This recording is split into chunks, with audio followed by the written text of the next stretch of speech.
and welcome to another edition of Dartsmans Secret Life with yours truly.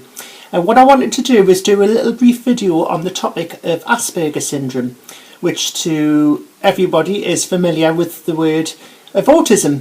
It's a mild form of autism, and I feel that it's important to chat about it openly to help people in my situation. Asperger's was named after an Austrian paediatrician named Hans Aspergers. Autism is a spectrum condition, and it was my grandma, who sadly passed away many years ago, that had suspected that I could have had it when I was 5 years old. When I attended nursery, I behaved very differently to the other children, and this was about 1992. From what I gathered, as I can't remember, the doctor did some tests on me and it was confirmed that it was in fact Asperger's syndrome. And when my mum learned about the news, she was very heartbroken and upset. But mummy, 25 years later, I'm still the proud baby boy today. My two sisters have autism, which is a little bit stronger than Asperger's, and as we all grew into teenagers, we went to various support groups so that we could interact with other people who have autism and meet their parents.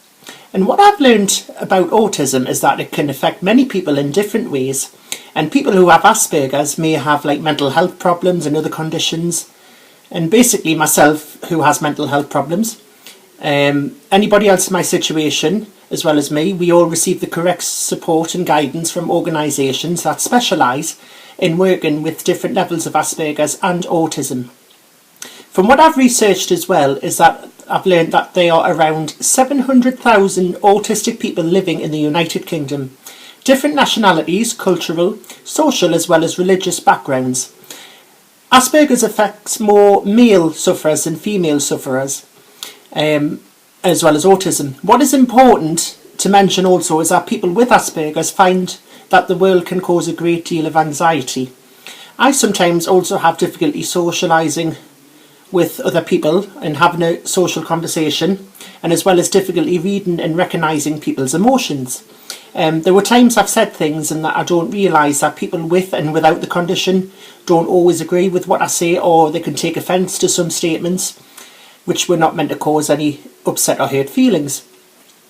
But these rarely occur with the right support from family and friends as well as organisations.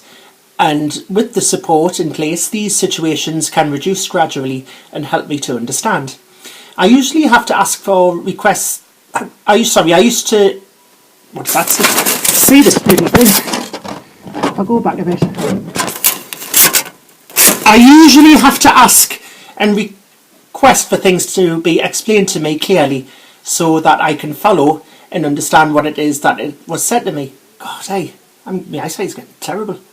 There is no cure, sadly, for Asperger's, but I do find strategies and approaches very, very useful.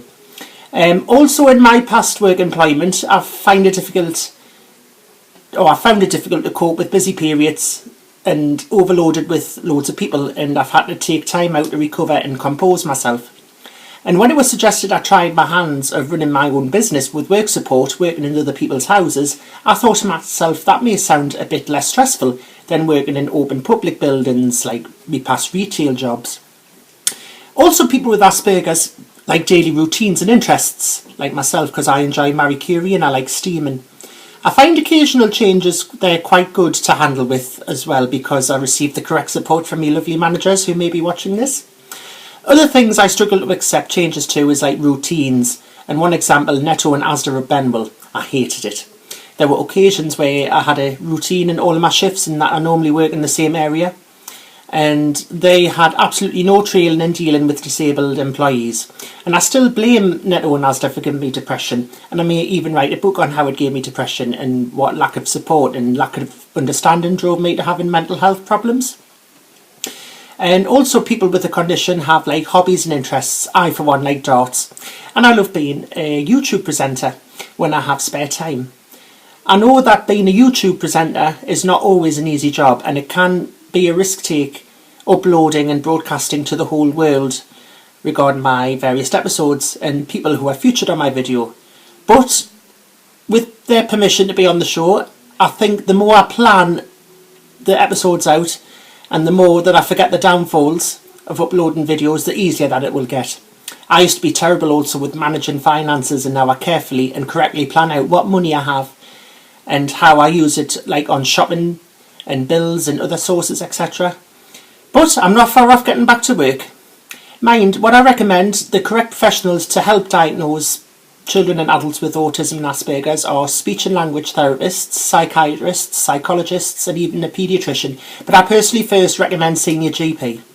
I wanted to speak out and show my support to others in my situation and let them know that there is help out there for those with Asperger's. I do know that MenCap help with support as well as give people help, and their website is www.mencap.org.uk, and I also recommend the Autistic National Society, which is www.autism.org.uk. Thank you very much for watching. I'll see you all soon. Love you lots. Until the next time, goodbye.